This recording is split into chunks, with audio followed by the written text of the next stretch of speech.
بسم اللہ الرحمن الرحیم۔ السلام علیکم ناظرین۔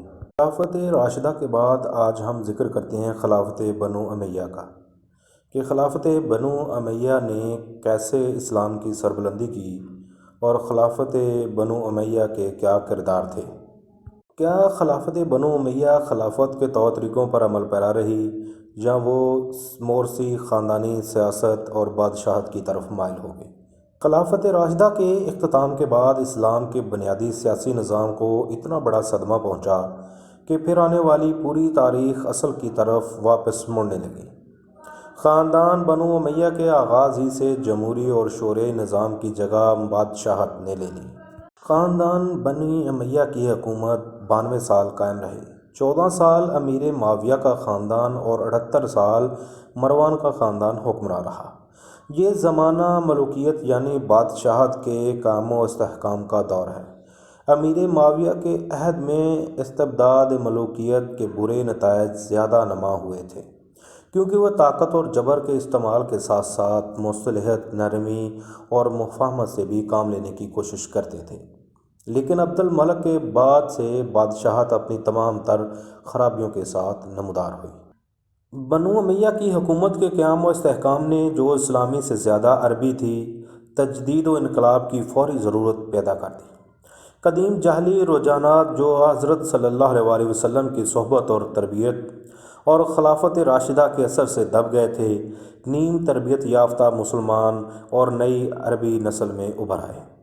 حکومت کا محور جس پر اس کا پورا نظام گردش کرتا تھا، وہ کتاب و سنت نہ رہا۔ تفرق اور عربی عصبیت کی روح جس کو اسلام نے شہر بدر کر دیا تھا، پھر واپس آ گئی۔ قبائلی غرور، خاندانی کنباداری، عزا پروری جو خلافت راشدہ میں سخت عیب اور مصیبتیں شمار ہوتی تھیں، اعمال و اخلاق کے محرکات، جاہلی ناموری، مداح و تعریف عام ہوتے گئے۔ بیت المال جو مسلمانوں کے پیسے سے جمع ہوتا تھا، خلیفہ کی ذاتی ملکیت اور خاندانی جگیر بن گیا۔ پیشہ ور شعراء، خوشامدی درباریوں اور آبرو باختہ مساحین کا ایک طبقہ پیدا ہو گیا، جس پر مسلمانوں کی دولت بے دریغ صرف ہونے لگی اور ان کی بدعنوانیوں سے چشم پوشی کی جاتی تھی۔ گانا سننے کا ذوق اس قدر بڑھا کہ موسیقی کا دورہ شروع ہو گیا۔ حکومت کی غلط روی اور اہل حکومت کی بے دین زندگی سے پوری اسلامی سوسائٹی متاثر ہو رہی تھی اور مترفین کا ایک طبقہ پیدا ہو گیا تھا جس کے اخلاق قدیم مترفین سے ملتے جلتے تھے۔ ایسے معلوم ہوتا تھا کہ جیسے زخم خوردہ جاہلیت اپنے فاتح حریف سے انتقام لینے پر تلی ہوئی ہے اور 40 برس خلافت راشدہ کا حساب ایک دن میں پورا کرنا چاہتی ہے۔ بنو امیہ کے اس مادی اقتدار کے باوجود دین کا وقار اور اس کا اخلاقی اثر کسی حد تک مسلمانوں کی زندگی میں قائم تھا۔ یہ دینی وقار اور اخلاقی اثر علماء فضلہ کی وجہ سے تھا، جو دینی اور علمی حیثیت سے بلند مقام رکھتے تھے۔ حکومت کے دائرے سے باہر عوام میں انہی حضرات کا اثر و اقتدار تھا۔ ان شخصیتوں میں سب سے بااثر اور محبوب شخصیت حضرت علی بن حسین کی تھی، جو عبادت و تقویٰ میں اپنی نظیر نہیں رکھتے تھے۔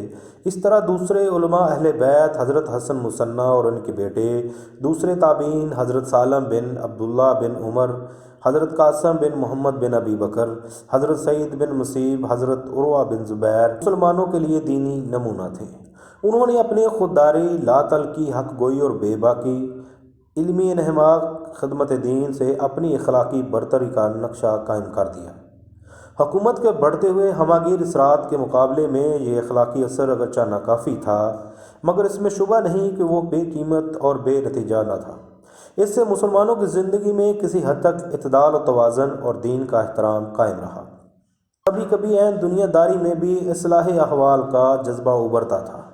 ان علماء کرام نے حکمرانوں کے غلط فیصلوں کے آگے کبھی سر نہیں جھکایا اور حق کی آواز بلند رکھنے کے لیے اپنی جان کی بھی پرواہ نہ کی۔ چنانچہ جب عبد الملک نے اپنی زندگی میں اپنے 2 بیٹوں کو یکے بعد دیگرے جانشین بنایا تو مشہور تابعی سعید بن مسیب نے مخالفت کی اور قید و بند کی تکلیفیں اٹھائیں اور کوڑے بھی کھائے۔ حجاج بن یوسف نے جب بصرہ اور کوفہ کے 9 مسلموں پر جزیہ لگایا تو علماء نے شدید مخالفت کی اور جب عبد الرحمن ابن اشد نے حجاج کے مظالم کے خلاف بغاوت کی اور امر بالمعروف کا علم بلند کیا تو علماء کی بڑی تعداد جن میں سعید بن جبیر، ابراہیم نہی اور شیبی جیسے علماء شامل تھے، عبد الرحمن کا ساتھ دیا۔ اس حق پسندی کی وجہ سے سعید بن جبیر کو جام شہادت نوش کرنا پڑا۔ اسی طرح جب حشام کے عہد میں زید بن علی نے اس نظام کا تختہ پلٹنا چاہا تو امام ابو حنیفہ نے بھی ان کی تائید کی۔ بنو امیہ کی حکومت سے متعلق علماء کے طرز عمل کا اس دور کے دو مشہور اہل علم کے اقوال سے بخوبی اندازہ ہو سکتا ہے۔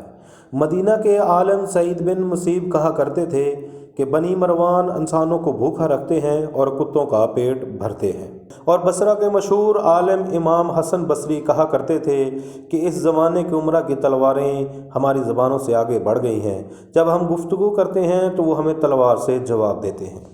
نتیجہ نکالنا صحیح نہیں ہوگا کہ اموی حکمرانوں میں صرف خرابیاں ہی خرابیاں تھیں، یا وہ دنیا کے دوسرے حکمرانوں کے مقابلے میں کمتر یا برے حکمران تھے۔ وہ ذاتی طور پر ٹھیک ویسے ہی تھے جیسے دنیا کے دوسرے بادشاہ ہوتے ہیں۔ اموی دور میں اسلامی سلطنت نے رقبے کے لحاظ سے انتہائی وسعت اختیار کی۔ اتنی وسیع سلطنت اب تک دنیا میں کسی قوم نے قائم نہیں کی تھی، جس کا حسن انتظام بھی بہت اچھا تھا، دفاعی نظام مستحکم تھا۔ چین کے علاوہ دنیا کا کوئی ملک خلافت اسلامیہ کے برابر بڑی بڑی فوج میدان جنگ میں نہیں لا سکتا تھا۔ بحیرہ روم میں مسلمان سب سے بڑی بحری قوت بن چکے تھے۔ شام، مصر اور تیونس میں جہاز سازی کے کارخانے قائم ہوئے۔ اسلحہ سازی، جہاز سازی، پارچہ بانی، ظروف سازی اس عہد کی خاص صنعتیں ہیں۔ ہشام کے دور میں ریشمی کپڑے کی صنعت نے خاص طور پر ترقی کی تھی۔ زراعت کو فروغ ہوا۔ کوفہ، بصرہ اور فسطاط کے شہر جن کی بنیاد خلافت راشدہ میں رکھی گئی تھی، اب مملکت کے سب سے بڑے شہر بن چکے تھے۔ دمشق، اسکندریہ، اصفہان، رے اور نیشاپور کے شہر مزید وسیع ہو گئے۔ شمالی افریقہ میں کیروان کی بنیاد پڑی۔ فلسطین میں رملہ، ایران میں شیراز اور سندھ میں منصورہ اور محفوظ کے نئے شہر آباد ہوئے۔ دارالخلافہ دمشق اسلامی دنیا کے 4 خوبصورت ترین علاقوں میں شمار ہونے لگا۔ اموی دور میں فن تعمیر نے بھی غیر معمولی ترقی کی۔ علم و ادب کے باب میں عام طور پر یہ سمجھا جاتا تھا کہ مسلمان فکری، علمی و ادبی سرگرمیاں عباسی دور سے شروع ہوئیں، لیکن صحیح یہی ہے کہ مسلمانوں میں ان فکری سرگرمیوں کا آغاز اموی دور میں ہی شروع ہو گیا تھا اور عباسی دور میں یہ عروج پر پہنچ گئی۔ خلفائے راشدین کے بعد بنو امیہ کی حکومت قائم ہوئی، جس کی نوعیت عہد نبوی اور عہد خلافت راشدہ سے بہت حد تک مختلف تھی۔ ایک اہم فرق تو یہی تھا کہ خلفائے راشدین کے دور میں خلیفہ کو جمہور کی رائے سے منتخب کیا جاتا تھا، جبکہ بنو امیہ نے خلافت کو موروثی ملکیت میں یعنی خاندانی بادشاہت میں تبدیل کر دیا۔ خلفائے راشدین کو عام مسلمان یا ان کے نمائندے منتخب کیا کرتے تھے۔ بنو امیہ کے دور میں اکثر خلفاء اپنے بیٹے کو خلیفہ نامزد کر دیتے، جو تخت پر بیٹھتے اور اقتدار سنبھالنے کے بعد مسلمانوں سے بیعت لیتے۔ مسلمانوں کے عقائد میں کچھ اختلافات خلفائے راشدین کے وقت میں ہی پیدا ہو گئے تھے، لیکن ملت اسلامیہ کو متحد رکھنے کے لیے خلفاء نے ان اختلافات کو بڑھنے نہ دیا۔ خلفائے راشدین کے بعد اسلامی فکر کے بعد نظریات کی تغیر میں اختلافات ابھرے اور آہستہ آہستہ کئی فرقے پیدا ہو گئے جو آپس میں متصادم ہوئے۔ اب رسول اکرم صلی اللہ علیہ وسلم اور خلفائے راشدین کے بعد کوئی ایسی شخصیت نہ تھی جو ان مسائل کی وضاحت کرتی، اور یہ وضاحت ملت اسلامیہ میں ہر ایک کے لیے قابل قبول ہوتی۔ جب ان فکری اعتبار سے بھی اس کے نہایت اہم اثرات مرتب ہوئے جو جبریت اور ظلم کے خلاف منطقی رد عمل تھے۔ جن لوگوں پر ظلم کیا جا رہا تھا، انہوں نے جب دیکھا کہ خدا اور قرآن کا نام لے کر ان پر ظلم کیا جا رہا ہے، تو انہوں نے یہ دلیل پیش کی کہ خدا قادر مطلق تو ہے، لیکن اس کے ساتھ ساتھ عادل بھی ہے، اور عدل کا یہ تقاضا کبھی نہیں ہو سکتا کہ لوگوں پر ظلم کیا جائے۔ انہوں نے یہ بھی کہا کہ قانون قدرت ہر جگہ جاری و ساری ہے، لیکن انسان اپنے اعمال پر قادر اور ان کا ذمہ دار ہے۔ اس طرح 2 فرقے پیدا ہو گئے۔ جبریت پر یقین رکھنے والے جبریہ کہلائے، اور عدل خداوندی پر ایمان رکھنے والے انسان کو صاحب اختیار یا اپنے افعال پر قادر سمجھنے والے قدریہ کہلائے۔ قدریہ مسلک رکھنے والوں نے مزید غور کرنے کے بعد اعلان کیا کہ قرآن اور اسلام کی دیگر تعلیمات کو عقل کی روشنی میں دیکھنا ضروری ہے، ورنہ خطرہ ہے کہ ان تعلیمات کی غلط تعمیر کی جائے جو ظلم اور بربریت کو دعوت دے گی اور روح اسلام کے منافی ہوگی۔ چنانچہ انہوں نے عقیدے کے ساتھ ساتھ عقل کی اہمیت پر بھی زور دیا، یعنی سائنس اور مذہب کو ایک ساتھ دیکھا۔ ناظرین، آپ کو ہماری یہ کاوش کیسی لگی؟ اپنی رائے کا اظہار ضرور کیجیے۔ اللہ حافظ۔